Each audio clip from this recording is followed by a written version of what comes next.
এনে অসমীয়া ভাষাত যদি কৰবাত বিহাৰী মানুহ এটাই কিবা এটা কৰে আপোনালোকে তাল ফাল লগাই দিয়ে হয় না কৰবাত যদি বঙালী মানুহ এজনে কিবা এটা শব্দ কয় আপোনালোকে এনেকে গগন ভেদি আক্ৰমণ কৰে যেন এনেকুৱা লাগে যেন আপোনালোক একেবাৰে অসমীয়া প্ৰেমী কিন্তু কালি যেতিয়া আমি কলো যে অসমীয়া ভাষা প্ৰত্যেক পৰ্যায়তে চৰকাৰে লোৱা হ'ব আপোনালোকেতো নিউজেই নবনালে তাৰমানে আপোনালোকৰ মানসিকতা দি ক'ত নেতিবাচক কথা আছে বিচাৰি ফুৰিব লাগে এই মানসিকতাটোৰ লগতে মই যুঁজি আছো যোৱা 5 বছৰ ভিডিঅ' ভাইৰেল কৰা লোকসকলৰ মানসিকতা যোৱাকালি অসমীয়া ভাষাক চৰকাৰৰ পৰা এটা অভূতপূৰ্ব স্বীকৃতি দিয়া হৈছে যে আজিৰ পৰা ট্ৰান্সফাৰ অৰ্ডাৰ নটিফিকেশ্যন এই গোটেইবিলাক ক'ত ওলাব অসমীয়াত ওলাব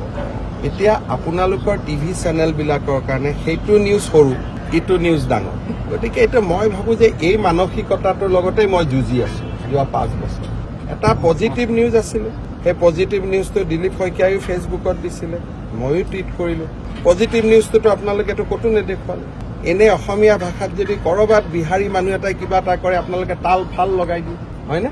কৰবাত যদি বঙালী মানুহ এজনে কিবা এটা শব্দ কয় আপোনালোকে এনেকে গগন ভেদি আক্ৰমণ কৰে যেন এনেকুৱা লাগে যেন আপোনালোক একেবাৰে অসমীয়া প্ৰেমী কিন্তু কালি যেতিয়া আমি কলো যে অসমীয়া ভাষা প্ৰত্যেক পৰ্যায়তে চৰকাৰে লোৱা হ'ব আপোনালোকেতো নিউজেই নবনালে তাৰমানে আপোনালোকৰ মানসিকতা দি ক'ত নেতিবাচক কথা আছে বিচাৰি ফুৰিব লাগে